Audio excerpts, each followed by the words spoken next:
Welcome back नाजरीन। आज हम बात कर रहे हैं एक बहुत ही इम्पॉर्टेंट इशू पे और वो है जी सेल्फ मेडिकेशन।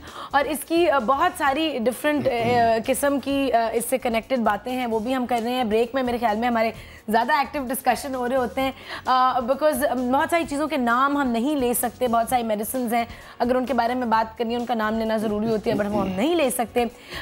लेकिन बेसिक चीज़ें हम ज़रूर आपको बता रहे हैं। आप प्लीज़ हमें कॉल करें अपने सवालात के लिए, लेकिन मेक श्योर कि आप प्लीज़ अपनी कॉल्स को छोटा रखें ताकि हम ज़्यादा से ज़्यादा कॉल्स ले सकें। एंड उन लोगों की कॉल्स हम लेना प्रेफर करेंगे जिनके साथ कोई ना कोई ऐसा हादसा हुआ है, कोई उन्होंने अपने आप को कोई मेडिसिन दी है जिससे कोई नुकसान पहुंचा है, या किसी जानने वाले के साथ ऐसा कोई वाक़या हुआ है, तो वो ज़रूर हमसे शेयर करें। प्लीज़ अगर आपको कोई बीमारी है और आप पूछना चाह रहे हैं उसके लिए क्या दवाई लेनी है, तो इसलिए हमें कॉल मत कीजिए, डॉक्टर को फ़ोन करें। ठीक है। ब्रेक में हमें ज्वाइन किया है हमारे चौथे आज के गेस्ट ने, एंड वो हैं जी professor doctor Khwaja Zafar Ahmad, who is the dean of Ziauddin college of pharmacy. 7 सालों से वहाँ पे डीन है, 28 सालों से प्रैक्टिस कर रहे हैं इन दिस फील्ड। अस्सलाम वालेकुम। Thank you so much doctor Khwaja या doctor Zafar? As you like it. Doctor Khwaja, The way you like it. Thank you for being here. अच्छा, आपके जाने से पहले एक फार्मासिस्ट हमारे साथ थे। सो आप जो हैं you are dean of the college of pharmacy. जी। तो अब उसमें जो है वो डील कर रहे हैं आप फार्मेसी एज एन फार्मासिस्ट की ही as a जो pharmacist and regarding the education and academics. अच्छा, तो मेडिसिन और उसमें क्या फ़र्क है? डॉक्टर और फार्मासिस्ट का फ़र्क डॉक्टर राना ने तो हमें बता दिया। जी। But are you telling us कि मेडिसिन और फार्मेसी? देखिए, मैं I tell you one thing, इसे ब्रीफ हिस्ट्री। पहले बी फार्म होता था। तो इसे इंडस्ट्रियल ओरिएंटेड डिग्री, उसके बाद उसको फॉर्म डी 5 ईयर्स का कर दिया। तो उसका मतलब उसका ये कि clinical hospital pharmacy practice it include. So a pharmacist is as what we say custodian of drugs. So he is responsible for all those things.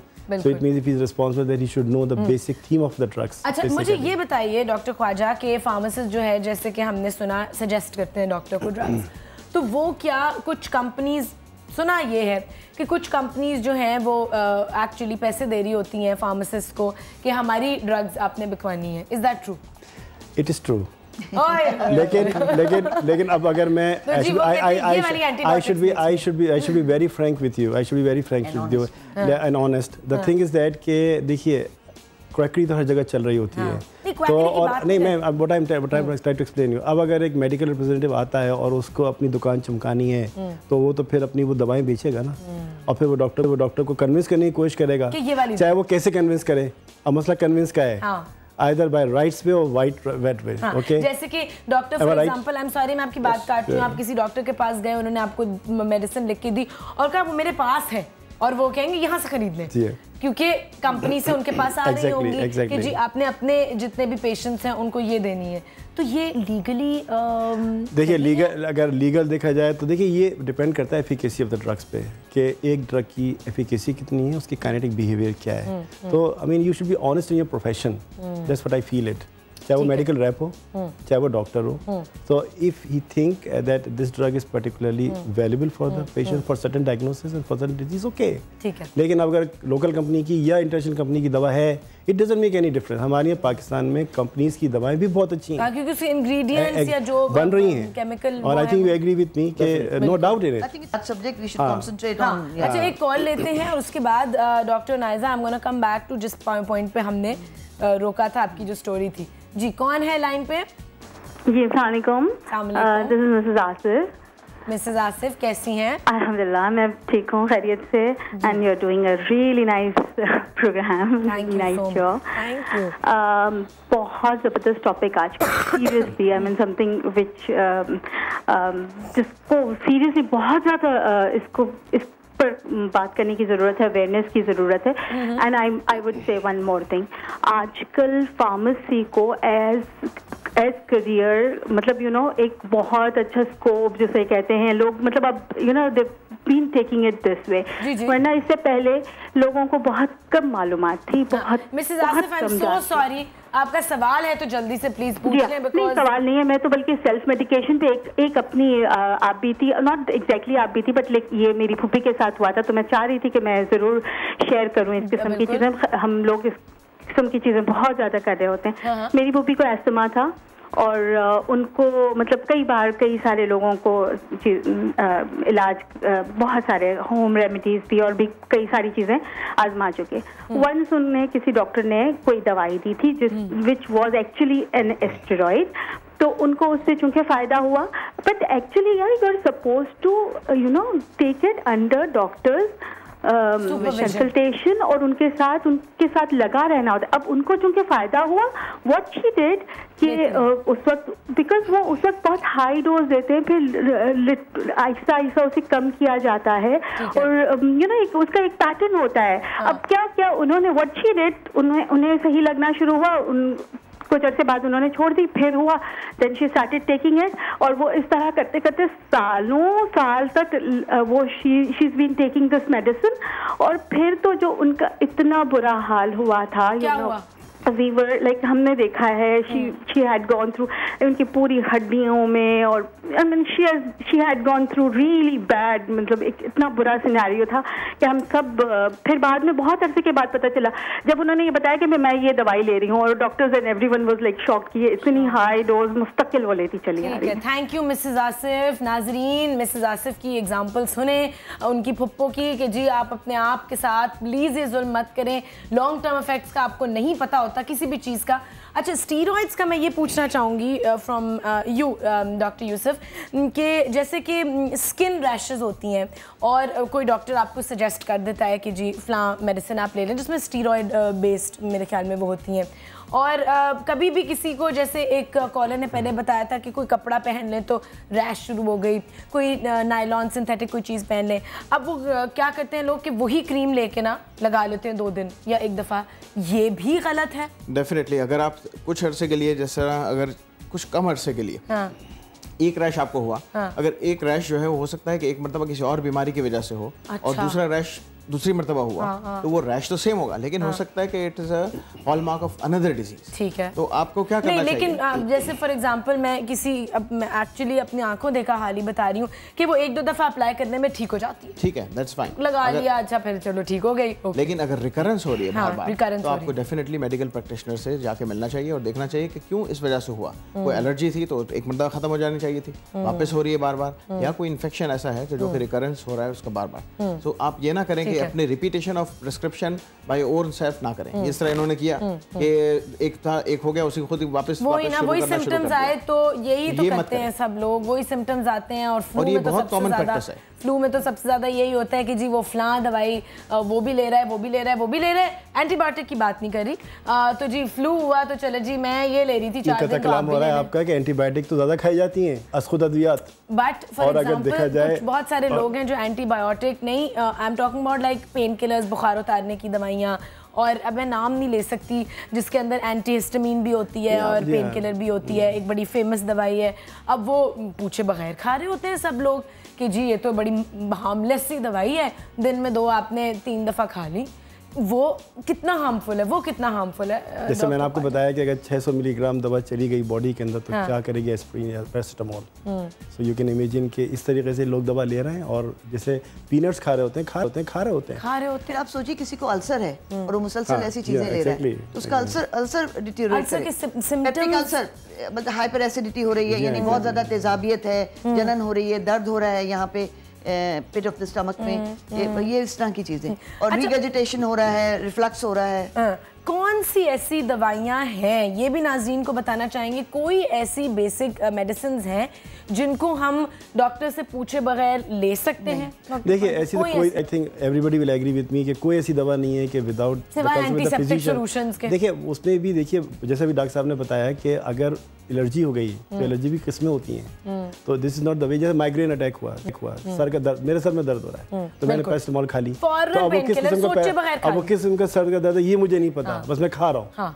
अच्छा, मैं एक आप जो अपने एंटीसेप्टिक की बात की, एक बहुत मजे की बात बताऊं कि हमारे जानने वाले हैं, उनकी बहुत दिनों के बाद पोती हुई, और वो जो खातून थी वो शी हैड नहीं, आप बिल्कुल खाइए, आपको जरूरत है ऑरेंज की, इसके बाद विटामिन की बात करेंगे मैडम। उन्हें इतनी सफाई का वो था, जो पोती हुई तो वो हर पानी में डेटॉल डाल के जो नहलाती थी, कुछ करती थी, नैपी भी साफ कर रही है डेटॉल लगा के, बच्ची को इस कदर उसमें सारा एक्जिमा नहीं, वो स्किन की सारी प्रॉब्लम हो गई, सारा सारा ऊपर का जो लेयर था वो स्किन का वो खत्म हो गया, बच्ची का बेड़ा गर्क कर दिया सफाई के चक्कर में, एंटीसेप्टिक यूज करके उन्हें अपनी पोती का बेड़ा गर्क कर दिया। Great example. सो नथिंग, कोई ऐसी चीज नहीं जिसका नेगेटिव असर नहीं हो सकता, क्योंकि हर बंदे की बॉडी डिफरेंट है। बिल्कुल नहीं, डिफरेंट नहीं। अब आप एक छोटी मासूम बेबी को आप इतनी स्ट्रॉन्ग एंटीबायोटिक और एंटीसेप्टिक और मुसलसल उसकी स्किन को आप रब कर रहे हैं, बेबी चीजें तो अलग आती है ना, बेबी लोशंस अलग आते हैं। इसी तरह मैं आपको और इंटरेस्टिंग बात बताऊं, ये जो कब्ज हो जाता है, कब्ज के लिए कई ऐसी, मेरी अगेन मासी है वो कहती डाल्कोलेक्स ले लो, फलाना ले लो, क्या कर लो, अच्छा फिर उसके बाद इमोडियम ले लेना, फिर दस्त हो गए तो इमोडियम ले लेना, मुसलसल इमोडियम और वो डाल्कोलेक्स। मतलब ये कि कब्ज की हो गया तो आप तो बोले ले, और अगर पेट खराब हो गया तो बोले ले। उसका फार्मासिस्ट के तो मजे हो गए और वो दुकान वो कहते हैं हाँ जी अम्मा ले जाओ, वो पूछता ही आते इमोडियम चाहिए, ये हो गया। अच्छा एक कॉल लेते हैं इरम की और देखते हैं इरम क्या कह रही हैं। अस्सलाम वालेकुम इरम। वालेकुम अस्सलाम, कैसी हैं आयशा? अल्लाह का शुक्र, आप बताइए। हाँ अल्लाह का शुक्र है, बहुत अच्छा प्रोग्राम आयशा आप कर रही हैं, बहुत अच्छे नए नए टॉपिक रोजाना लेकर आती हैं, हर जगह के मतलब हर चीज़ के बारे में डिस्कस करती हैं, बहुत अच्छा लगता है। बीमारी में भी शो कर रही हूँ। अच्छा आयशा, मुझे हकीम साहब आए हुए हैं, उनसे सवाल करना था। जैसे मुझे ना अक्सर पेशा जो है, हकीम साहब कोई नहीं है, अरे डॉक्टर हैं बड़े बड़े। इरम हकीम साहब नहीं है यहाँ पे।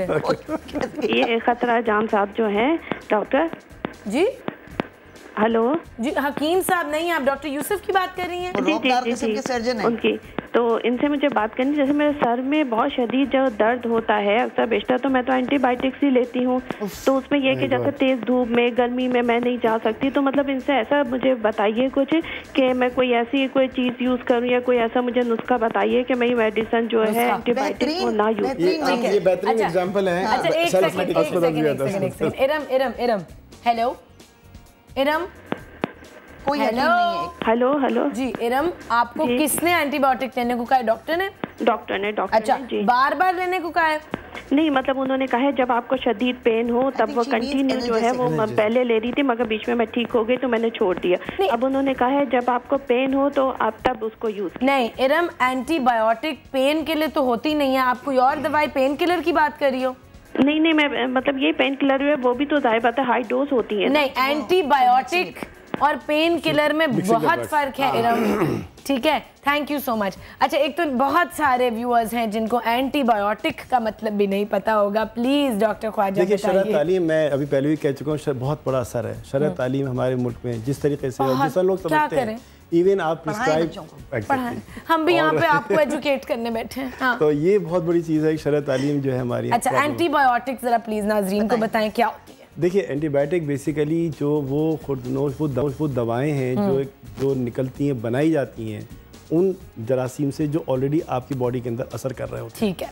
तो अब ये मतलब गलत असर कर रहे होते हैं। तो अब ये कि उस पर एंटीडोट भी होता है और उसका फिर एंटीजन एंटीबॉडी रिएक्शन। ठीक है। तो ये वो एंटीबायोटिक सिंपल लफ्ज़ में ये कहते हैं। हाँ ठीक है, यानी कि इन्फेक्शन अगर आपकी बॉडी में हो जाए, किसी किस्म का इन्फेक्शन, और वो इन्फेक्शन को मारने के लिए एंटीबायोटिक आपको प्रिस्क्राइब की जाती है। और हम ये करते हैं कि वायरस के लिए या किसी और भी बीमारी के लिए एंटीबायोटिक ले लेते हैं। एंटीबायोटिक दर्द को ख़त्म करने के लिए नहीं होती, इन्फेक्शन को मारने के लिए होती है। मेरे ख्याल में इरम का मकसद था पेन किलर बोलना, एनर्जेसिक जिसका टेक्निकल वर्ड है, आसान लफ्ज़ों में पेन किलर, दर्द की दवा। तो उन्होंने कहा है कि जी हर वक्त दर्द होती है तो वो डॉक्टर कहते हैं ले लो। नहीं तो इनको चाहिए कि काफ़ी, एक तो इनकी एज हमने नहीं पूछी, इनको चाहिए कि बेहतर ये कि न्यूरोलॉजिस्ट से कंसल्ट करें। एक न्यूरोलॉजिस्ट के पास जाएं, उसको अपनी तमाम बातें बताएं। अगर वो प्राइवेटली अफोर्ड नहीं कर सकते तो किसी भी गवर्नमेंट हॉस्पिटल में शोबा दिमागी अमराज होते हैं, उसके न्यूरोलॉजिस्ट उनको बताएगा कि किस तरह का दर्द है और कैसे कैसे इसको डील। ठीक है। अच्छा एक और चीज़ मैं ऐड करना चाहूँगी माज़रत के साथ, वो ये है कि बहुत ज़्यादा अक्सर औकात होता है कि आपको सर में दर्द होता है और बहुत लोगों को होता है, और वो उसकी मेन कॉज होता है डिहाइड्रेशन। हम लोग पानी बहुत कम पीते हैं और जो पानी कम पी रहे होते हैं उनको अक्सर हल्का हल्का सर में दर्द रहता है, ये मैंने खुद नोटिस किया है। तो आप लोग अगर पानी ज़्यादा पीना शुरू कर देंगे तो शायद आपके पेन किलर्स कम हो जाए। 4 लीटर पानी पीना एक दिन में ज़रूरी है। फिर बहुत ज़्यादा डाइटिंग कर रहे हैं। कुछ लोग कॉन्फ्लिक्ट करते हैं इस बात से, कुछ लोग कहते हैं कि नहीं, वेरिएशंस आर ऑलवेज देयर, लेकिन 4 litre is this is the requirement. 4 litre मैंने तो सुना है एवरेज 2 लीटर होना चाहिए। WHO रिकॉग्नाइज अथॉरिटी 4 लीटर नहीं। पर फिर खासतौर पे लड़कियां जो डाइटिंग कर रही हैं उनको भी ब्लड शुगर लो होने से हो जाता है, बहुत कॉमन है। खाना आप मिस कर रहे हैं तो कॉमन चीज यही है, डिहाइड्रेशन है। अच्छा जी एक और कॉल लेते हैं, कॉलों की भरमार। जी कौन है जी लाइन पे? हेलो, अस्सलाम वालेकुम। वालेकुम सलाम जी, अनीफ बात कर रहा हूँ कराची से। जी बोलिए। ये मेरे को पता करना था कि जो टीबी के बारे में फर्स्ट लाइन ड्रग्स होती हैं, ये असल में मैंने ली थी तकरीबन 4 महीने, ठीक है। उसके बाद जॉन्डिस की वजह से मैंने छोड़ दी थी एटीटी जो है। तो उसके बाद जो ना बीच में 2 महीने मैंने जब गैप दिया ना, तो बीच में दर्द होता था, तो मैं रिफेंसिन और आइनेच होती है ना, वो खा लेता था, तो वो जो है ना 2-3 घंटे में दर्द खत्म हो जाता था, ठीक है। ठीक है। तो अभी मैंने जब दोबारा 2 महीने बाद कंटिन्यू की है ना, तो इनकी एफिशिएंसी मतलब कि खत्म हो गई, मतलब कि स्लो हो गई दर्द, क्योंकि आपकी बॉडी यूज्ड टू हो गई है। हाँ, तो अब सवाल ये है कि कुछ और सजेस्ट कर दें। खत्म नहीं हो रही है मतलब कि दवाइयों से, एटीटी से। पूछे। अच्छा जी, किस हिस्से की टीबी थी? किस हिस्से की टीबी थी? इंटेस्टिनल ट्यूबरक्लोसिस है। सीवरेज का पानी पी लिया था, मतलब कि लाइनों में पानी मिक्स होकर आता है ना सीवरेज का। क्या पानी पी लिया था? इंटेस्टिनल ट्यूबरक्लोसिस, ठीक है। हाथों की टीबी। डॉक्टर को दिखाएं जाएं। अच्छा, पूरी बात कंप्लीट करें जी। तो वो जो दवाइयां मैं एटीटी ले रहा था, तो जॉइंटिस हो गया था मेरे को ना, तो डॉक्टर ने रिफेंसिन कम कराई थी, तो मैंने गलती से सारी दवाइयां 2 महीने के लिए बंद कर दी। डॉक्टर ने रिफेंसिन की वैल्यू सिर्फ 1 हफ्ते के लिए कम कराई थी, मैंने सारी दवाइयां 1-2 महीने के लिए छोड़ दी। क्यों? ठीक है। और उस गैप के दरमियान जो है ना, मैं रिफेंसिन और आइनेच जो है ना खा लेता था।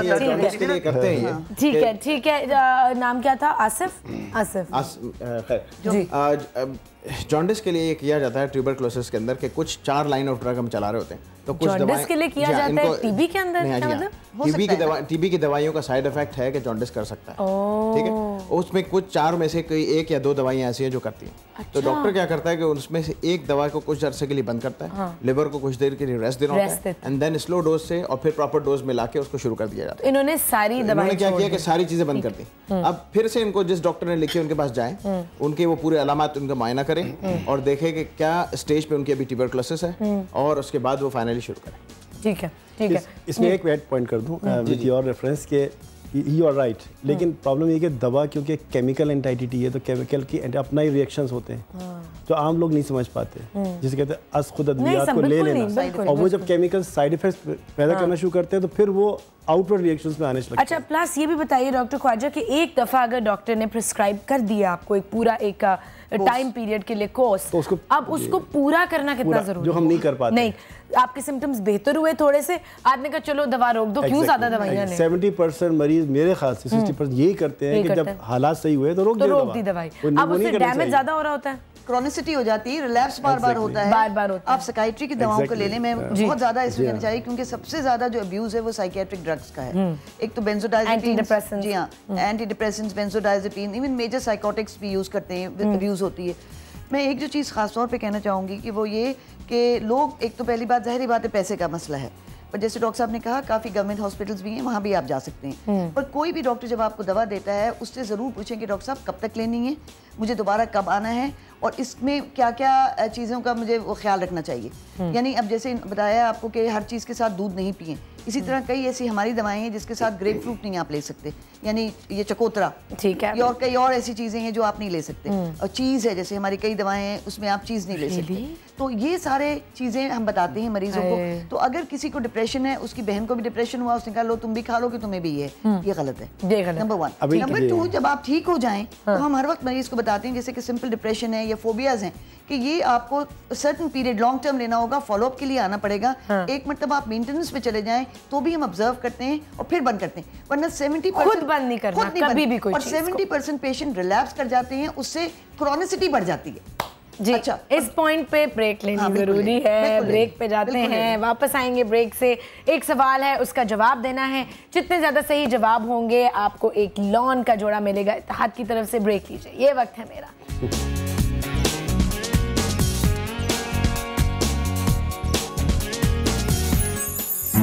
इंसुलिन का इंजेक्शन किस बीमारी में लगाया जाता है? टीबी, ज़ियाबितस, हेपेटाइटिस? अपनी आरा से हमें आगाह करने के लिए SMS करें YWHM स्पेस, अपना जवाब लिखें और भेज दें 8888 पर।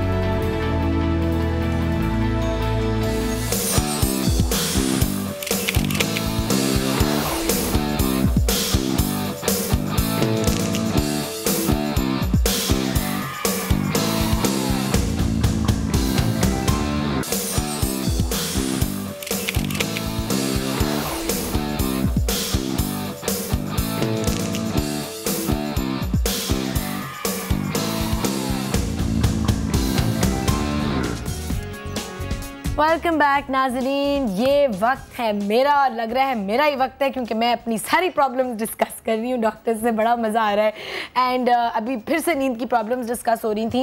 एंड एक बहुत इंपॉर्टेंट बात जो शुरू में शो के हमने की थी वो ये थी कि दवाइयाँ तो चलो हमें सबको पता है कि जी मेडिसिन नहीं अपने आप को देनी। बहुत सारे लोगों की कॉल्स आई हैं, आप लोगों ने भी उनकी एग्जांपल सुनी। विटामिन्स लेने से पहले हम नहीं सोचते अपने आप को। हम सप्लीमेंट्स, हर किस्म के विटामिन सप्लीमेंट्स के बड़ा अच्छा कर रहे हैं बॉडी के साथ। मल्टी विटामिन कोई फ़लाँ ख़रीद लिया, ये खरीद लिया। मैं खुद भी ऐसे करती हूँ, मैं मानती हूँ। मैं समझती हूँ कि मल्टी विटामिन्स लेना मेरे लाइफस्टाइल में बहुत ज़रूरी है क्योंकि प्रॉपर मील्स टाइम पे नहीं मिल रहे। तो जी मैं हर वक्त कोई ना कोई मल्टी विटामिन ख़रीद के डेली लेना शुरू कर देती हूँ। अब उसके ऊपर थोड़ी सी बात करते हैं। Is that dangerous also? Let me start. Vitamins के अगर ग्रुप हम देखें तो दो तरह के ग्रुप हैं। एक है माइक्रो, जो विटामिन्स प्रॉपर हैं वो 14 विटामिन्स हैं, जिसमें फैट सोल्यूबल और फैट, ये बहुत टेक्निकल बात है, ठीक है ना, मैं बता रहा हूँ। हाँ, ये नाज़रीन को नहीं समझ आनी। और 16 विटामिन मिनरल्स हैं। अब आप करें क्या, सबसे कॉमन सिम्टम्स होती है थकावट। जी मुझे बहुत थकन लग रही है, तो आप कहते हैं सर कोई विटामिन लिख दें, ठीक है। आप वो उसके थोड़ा सा फिजिशियन को भी चाहिए कि उसको अच्छी तरह से ज़रा पूछे पेशेंट से हिस्ट्री कि आया उसकी नींद पूरी हो रही है, आया उसके और घरेलू मसाइल हैं कि नींद नहीं मिल रही। अगर ये है तो पहले उसको एड्रेस करें रादर देन प्रिस्क्राइबिंग विटामिन्स, ठीक है। विटामिन्स अगर कोई आदमी प्रॉपर डाइट ले रहा है, फ्रूट्स एंड वेजिटेबल्स, तो उसको विटामिन्स की ज़रूरत नहीं है, ठीक है। कुछ एज ग्रुप्स हैं, एक्सट्रीम्स ऑफ एजेस, बच्चे हैं या बूढ़े हैं जो चबा नहीं सकते, उनको विटामिन्स की जरूरत ज्यादा है, तो उनके लिए हम प्रिस्क्राइब करते हैं। अच्छा, या एक्सपेक्टेंट मदर्स को शायद, जहां metabolic needs, people like you for instance, you will need vitamins, students हैं, they will need vitamins। लेकिन हम क्या डॉक्टर से पूछे बगैर मल्टी विटामिन्स खा सकते हैं? जनरल मल्टीविटामिन जैसे कि you know general B complex वगैरह आप ले सकते हैं, बट इन थेरेप्यूटिक डोजेस। जी जी डॉक्टर। लेकिन उसमें आई एग्री विद डॉक्टर साहब, लेकिन उसमें भी लिमिटेशंस हैं। जैसे मैंने कहा इसे केमिकल एंटाइटी, तो केमिकल्स तो केमिकल हैं, चाहे वो विटामिन्स हो, चाहे एंटीबायोटिक्स हो, चाहे वो ट्रैंकुलाइजर्स हो, तो विटामिन्स भी केमिकल की फॉर्म में, और फिर वो प्लाज्मा पे जो बाउंड हो जाते हैं एक हद के बाद, फिर क्या होगा? मतलब आपके जो शरियाने हैं, जो आपकी वेन्स हैं, वेन्यूज हैं, वो जाके फिर उस पर एक हद तक तो असर दिखाएंगे, ब्लड सर्कुलेशन। उसके बाद फिर वो जमा होने शुरू हो जाएंगे। अच्छा। और फिर जब होंगे फिर मुझे साथ तो ये करें कि थेरेप्यूटिक डोज में ले रहे हैं तो हाँ, लेकिन वो एक्सक्रीशन रेट भी तो होगा ना, कि कैसे मतलब उसको अगर कोई किडनी प्रॉब्लम नहीं है, लिवर प्रॉब्लम नहीं है, दूसरी चीजें नहीं, हेल्दी वो है शख्स जैसे तुम हो, I mean, you can take a multivitamin. Okay, लेकिन अपनी बॉडी को gap, dieting you can take one multivitamin. लेकिन गैप्स में लें कि जो छोड़ दिया थोड़े अरसे के लिए, एक्सक्रीशन रेट सही रहे आपकी बॉडी। अच्छा, दूसरी ये चीज़ कि अगर आपने कहा हेल्दी डाइट है, फल सब्जियां खा रहे हैं, उसके ऊपर भी अगर आप विटामिन ले रहे हो तो नुकसान है? नीड नहीं है, आई डोंट थिंक सो कि उसमें कोई नीड है। देखिए iron is full of iron, सेब जो है फुल ऑफ आयरन है। अब आप आयरन टैबलेट भी खा रहे हैं और अच्छा भाई एक और कॉल लेनी है, लेकिन कॉल में लोगों के सवाल बड़े बुरे होते हैं जी। कॉल लेते हैं, सवाल नहीं होता वो, हाँ लेक्चर ही होते हैं थोड़े से। जी कौन बोल रहा है? अस्सलाम वालेकुम। अस्सलाम वालेकुम। बशीरुद्दीन बोल रहा हूँ बेटे। जी बशीर साहब, कैसे हैं आप? बेटे बस 3 साल हो गए चरवाई पे पड़ा हूँ। आज 18 अगस्त को 3 साल पहले बेटे जी। मेरे 105 बुखार था। अच्छा। तो मेरे दामाद ने कहा कि मेरे दोस्त हैं, चलें महमूदाबाद में डॉक्टर है, वहाँ चलें। वहाँ गया, उन्होंने ड्रिप चढ़ा दी और 6 गोलियां दे दी बेटे। 3 वहीं खिला दी मुझे और 3 कहा कि घर जाके खाइएगा। ठीक है। जब मैंने घर आके खाई 2:30-3 बजे करीब मुझे पेशाब की जब हाजत हुई तो इतनी सख्त तकलीफ हो रही थी कि मेरी चीखें निकल रही थी। हालांकि इससे पहले बेटा कभी मुझे पेशाब की कोई ट्रबल नहीं हुई। मैं ईशा के वजू से फजर की नमाज पढ़ा करता था। उसके बाद जनाब अब आहिस्ता आहिस्ता ये जो पैर है ना मेरा जी, उल्टा पैर, ये रुक गया और ये सीधा नहीं होता था। उसके बाद फिर जिना अस्पताल में गए, पीने शिफा जिसने जहाँ बताया वहाँ इलाज कराते रहे। आखिरी में एक साहब थे, अल्लाह ताला उनको खुश रखे, वो मुझे लेके गए इसमें वो मोहम्मद अली शाह साहब के यहाँ जी। 45 दिन बेटे उनके वो थेरेपी वगैरह हुई, लेकिन मकसद हल नहीं, कुछ नहीं हुआ। अच्छा। वहीं का वहीं है। अब क्या आपकी हालत है? इस वक्त ये हाल है बेटे, पहले एक था, अब दोनों पैर घुटने जो है ना मेरे सीधे नहीं होते और चरपाई पे पड़ा हूँ। कम से कम 9-10 महीने तो मैं चरपाई पे करवट भी नहीं बदल सकता था, लेकिन खुदा का शुक्र है उसने दोबारा जिंदगी दी है, मैं करवट बदल लेता हूँ। किसी डॉक्टर के पास आप अभी रिसेंटली गए हैं, जा रहे हैं? जी, किसी डॉक्टर के पास अभी जा रहे हैं? मैं एक डॉक्टर हैं यहाँ उस्मानी साहब, उनसे 1.5 साल हुआ। जब मैं गया था तो उन्होंने कहा जनाब आप ये 4 दवाएं, उन्होंने 4 दवा दी है, एक नाश्ते से पहले, एक नाश्ते के बाद, एक गैस की है और एक वो है इसकी कब्ज की। बस ये बोला ये दवा नहीं है, आपकी खुराक है, इसे खाते रहो और अपनी जिंदगी पूरी करो, कोई खुद ब खुद ये ठीक हो जाएगा। अब साहब 1.5 साल तो हो गया, अब पता नहीं कब होगा ठीक। अल्लाह। बशीर साहब हम आपको क्या कहें, आप अपने साथ क्यों जुल्म कर रहे हैं? ये कौन से डॉक्टरों के पास आप गए हैं नहीं। और आपने सोचे बगैर उनकी दी हुई दवाइयाँ जो मेरे ख्याल में किसी बाजार दुकान से भी नहीं आपने खरीदी, उन्होंने ही दी हुई है, आप खाए जा रहे हैं। आप कैसे ये कर सकते हैं अपने साथ बशीर साहब? थोड़ा सा एक डॉक्टर की इसमें हक में वो क्या फेवर में मैं एक बात करूंगी। हाँ जी। इसमें डॉक्टर का कोई कसूर नहीं जहाँ तक मुझे समझ में आ रहा है। एक मर्तबा गए वो महमूदाबाद वाले डॉक्टर के पास या पता नहीं जहाँ, उन्होंने दवा दी, हो सकता है वो इनको मलेरिया वगैरह हो उसके लिए शायद दी हो, पर दोबारा नहीं गए। अच्छा, फिर वो मुसलसल इनके टांगों में दर्द हुआ, मुझे लगता है इनको आर्थराइटिस है, अब दोनों घुटनों में हो गया है, और दोबारा एक और डॉक्टर के पास गए। हाँ, सिर्फ अफसोस इस बात का है कि डॉक्टर को बताना चाहिए था कि मैं ये सस्पेक्ट कर रहा हूँ, मुझे ये लग रहा है कि आपको ये बीमारी है, और दूसरे जिनके पास 1.5 साल पहले गए हैं उनको भी कहना चाहिए था कि बड़े साहब आपको शायद आर्थराइटिस है, इसकी दवा दे रहा हूं। अब क्या करें बशीर साहब? उनको रेगुलरली जाना चाहिए। आर्थराइटिस की दवाएं हैं, उसमें दवाओं से बेहतर भी हो जाता है, पेन भी कम हो जाएगा, चलना भी शुरू कर देंगे, पर इतना लंबा छोड़ दिया है तो डिफॉर्मिटीज हो गई हैं। बशीर साहब मुझे बताएं कि आपको कोई है डॉक्टर के पास ले जाने को, क्योंकि खुद तो आपको बहुत तकलीफ है, तो कोई आपके घर में कोई बच्चा या कोई और है फैमिली मेंबर? अभी मैं 15 दिन हुए यहाँ, मेमन मजीद हैं कोई साहब, हड्डी के डॉक्टर। सही, ठीक है। ये 5 नंबर में आते थे, कोरंगी 5 नंबर में। तो मैं बेटे वहां गया उनके पास, तो उन्होंने देखा मुझे 15-20 मिनट तक मैं तमाम मेरी जो वो थी ना नुस्खे जो डॉक्टरों के थे वो भी पढ़ते रहे वो। उसके बाद मुझे कहने लगे कि जिस तरह से छोटे बच्चे को दादा नानी झुलाते हैं, इसी तरह से अपने पोते नवासे को आप बैठ के इसको पैरों पे डाल के झुलाएं। वो भी झुला रहा हूँ, लेकिन कोई टच से मस नहीं हो रहा है बेटे। अच्छा, अब बशीर साहब हम मेरे ख्याल में कुछ ही चंद दिनों में जोड़ों पे एक शो ज़रूर करेंगे, वो आपने बैठ के देखना है, और जोड़ों के दर्द पे कि क्या क्या उसके रीजंस होते हैं वो आपने ज़रूर देखना है बशीर साहब। और जिस तरह की डॉक्टर नाइजा ने कहा, प्लीज़ आर्थराइटिस के लिए अपना चेकअप कराएं किसी डॉक्टर के पास जाके। और मुझे लग रहा है कि आप जिन डॉक्टर्स के पास जा रहे हैं उनकी क्वालिफिकेशंस पे मुझे बहुत सख्त डाउट है। बहुत शुक्रिया बशीर साहब, आई होप कि आप अल्लाह करे आपकी तबीयत बेहतर हो। अब वो उन्होंने ऐसे नाम नेसेसरीली कि डॉक्टर्स की काबिलियत पे डाउट है, यकीनन उनको बताना जरूर चाहिए था कि ये क्यों दे रहे हैं और कितने अरसे लेनी है और इसके क्या क्या। वो फलां डॉक्टर उस बस पे आते हैं, पहली वाली दवा बताते हैं तो दूसरा एक मैसेज मैं पेशेंट्स को भी दूंगा कि डेफिनेटली आप जब भी पेशेंट्स का ये राइट है किसी भी डॉक्टर के पास है उससे डायग्नोसिस जरूर पूछें। बिल्कुल, और डॉक्टर्स को भी ड्यूटी है, मसला क्या है, डॉक्टर्स की भी ड्यूटी है कि एक डायग्नोसिस लिखे, और अगर डायग्नोसिस बहुत सी मतलब नहीं होती नियर वर्किंग डायग्नोसिस, ठीक है ना, वो एक होनी चाहिए। अच्छा, उसके बाद बहुत सारे ये जैसे हमारी मासियां हैं बेचारी, उनको तो पता ही नहीं होता कि क्या हो रहा है, कहती हैं जी फलां डॉक्टर के पास गए, उसने 4 गोलियां कल खाने को कही, परसों की, हुआ क्या है आपको अम्मा जी पता नहीं, लाल रंग की, लाल रंग की, हरे रंग की, 4 लाल, और ये पुड़िया लेनी है और इंजेक्शनें लगाए जा रहे हैं, इंजेक्शन लग रहे हैं, ड्रिपें लग रही हैं। नहीं, और इससे फायदा क्या होता है कि जब आप दूसरे डॉक्टर के पास जाते हैं तो उसको, क्योंकि बीमारियां इतनी कि क्रॉनिक हो जाती हैं, क्योंकि 1.5 साल हो गया नहीं गए। अब अगर नए आखिरी डॉक्टर के पास जो गए हैं, अगर ये बताते 1.5 साल वाले पहले वाला डॉक्टर बताता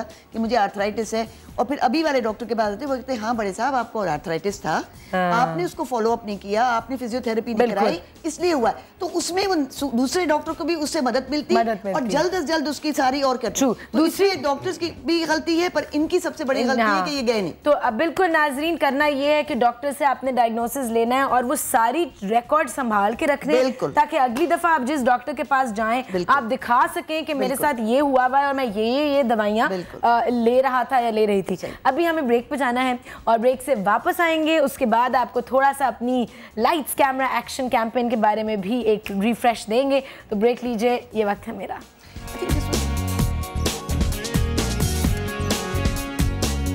इंसुलिन का इंजेक्शन किस बीमारी में लगाया जाता है? टीबी, ज़ियाबितस, हेपेटाइटिस। अपनी आरा से हमें आगाह करने के लिए SMS करें YWHM स्पेस, अपना जवाब लिखें और भेज दें 8888 पर।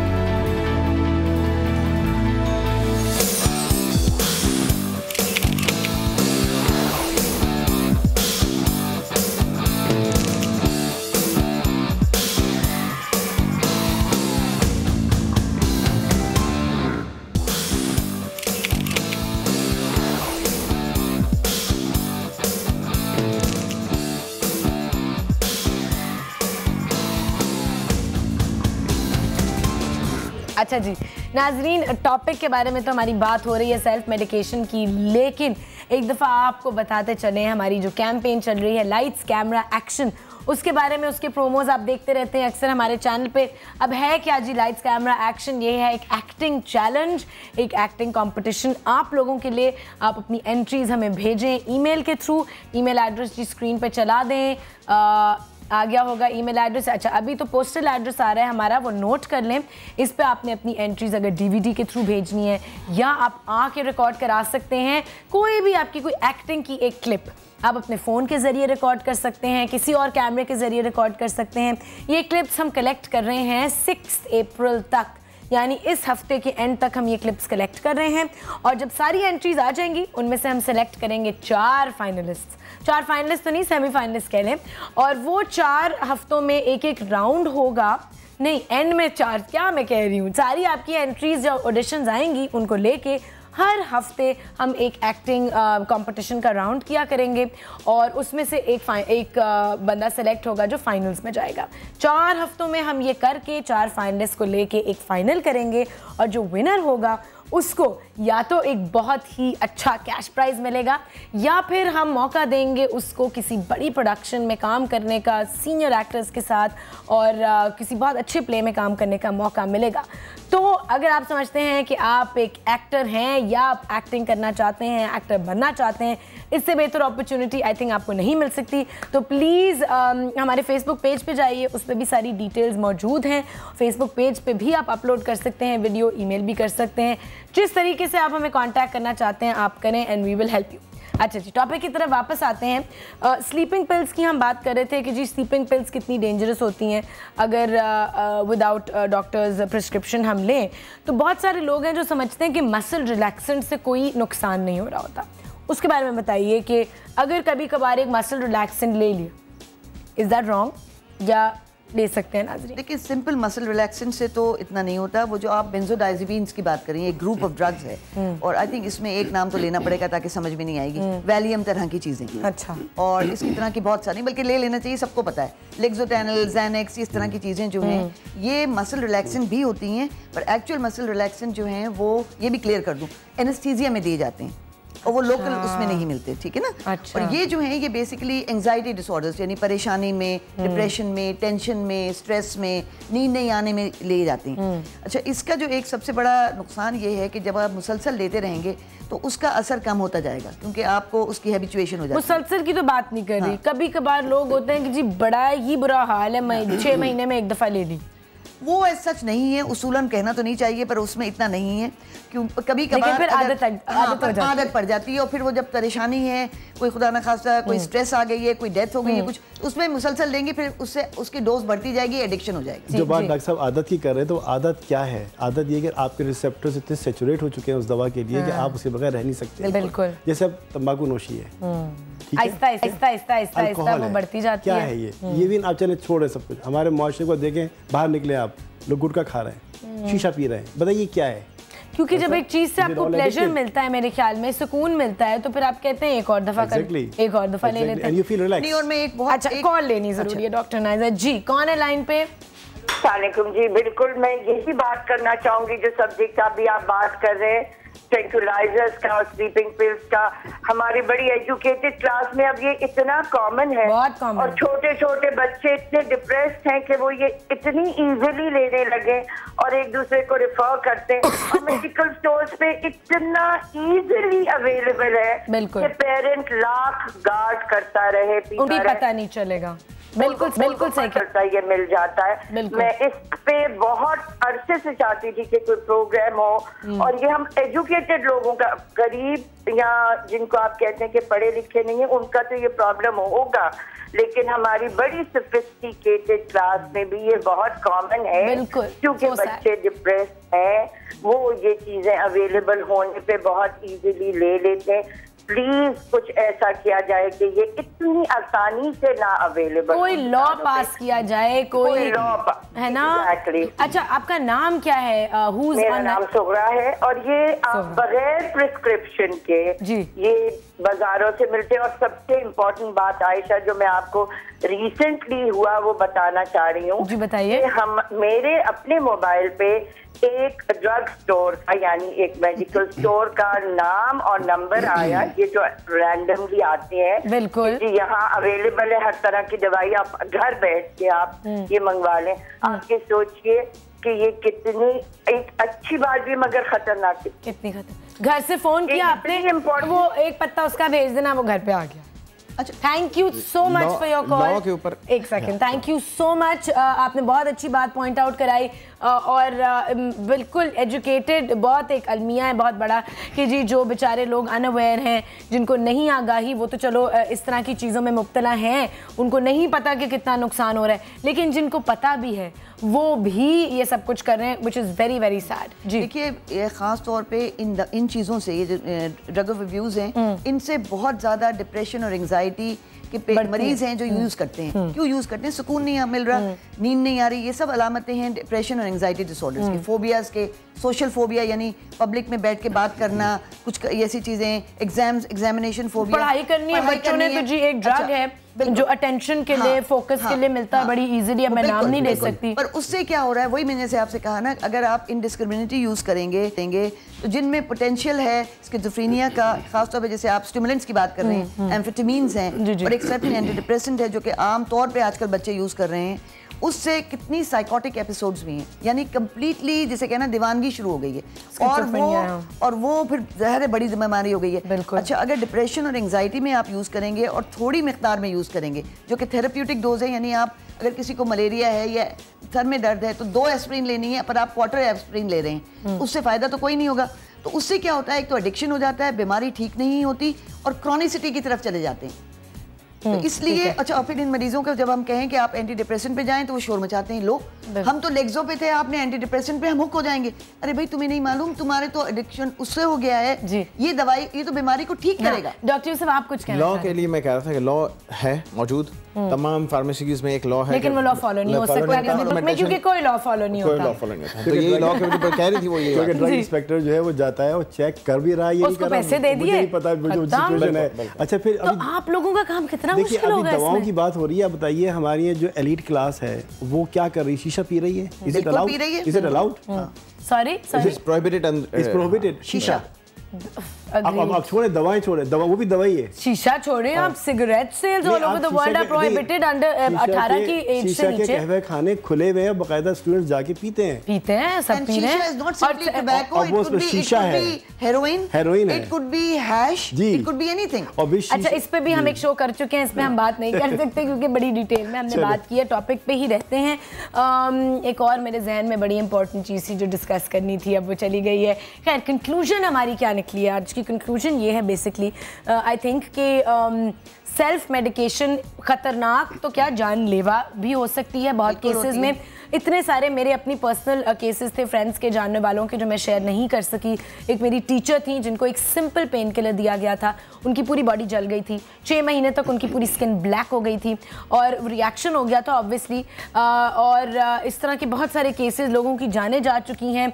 एक तो बॉडी रिएक्ट कर रही होती है किसी चीज़ से, दूसरा अगर आप किसी को पूछे बगैर कोई चीज़ ले रहे हैं, उसका रिस्पॉन्सिबल कौन होगा? आप खुद ही होंगे, कोई डॉक्टर तो रिस्पॉन्सिबल नहीं होगा उसका। तो प्लीज़ प्लीज़ लोगों के मशवरे से या किसी दुकानदार के मशवरे से या किसी जानने वाले के मशवरे से या अपनी पुराने एक्सपीरियंस की बेसिस पे आप दवाइयाँ मत लें। वैसे तो कम से कम आप कोशिश करें, ज़्यादा से ज़्यादा अपनी डाइट को बेहतर करें, फल सब्जियां खाएं, अच्छी चीज़ें खाएं, और अगर नहीं खा सकते तो किसी प्रॉपर डॉक्टर के पास जाएं और फॉलो करें पूरे कोर्स को। यही मैं कहना चाहूँगी, प्लीज़ आप लोगों के मशवरों पे मत जाएं। प्लस हाँ, one thing that I was talking to you about was कि जो हम करते हैं, हम फार्मासिस्ट के पास जाते हैं, हमारी भी अपनी गलती है, हम ब्लेम करते हैं कि जी लॉज नहीं है जी, दुकानदार जो है वो उठा के कोई भी दवाई दे देता है। मैं और आप खुद ये करते हैं कि हम जाते हैं किसी के पास और हम कहते हैं मुझे खांसी हो रही है, प्लीज़ आप बता दें कि मैं कुछ सिरप दे दें मुझे। तो अगर आप इस तरह कर रहे हैं तो वो तो अपना काम करेंगे, अपनी चीज़ें बेचेंगे। आपकी रिस्पॉन्सिबिलिटी है कि आप लोगों ने अपने आप का ख्याल रखना है और अपने फ़ायदे का सोचना है और टाइम की बचत की वजह से अपनी जान को ख़तरे में नहीं डालना। Thank you so much all of you. I am sure बड़ी बातें हैं जो हमने मिस भी की और बहुत कुछ और डिस्कस किया जा सकता है, बट टाइम इज़ लिमिटेड। बहुत शुक्रिया आप तीनों का। नाज़रीन, कल हम मिलेंगे 10 बजे और लाइट्स कैमरा एक्शन के बारे में जानने के लिए आप प्लीज़ फेसबुक पे जाइए। Until tomorrow, खुदा हाफिज़।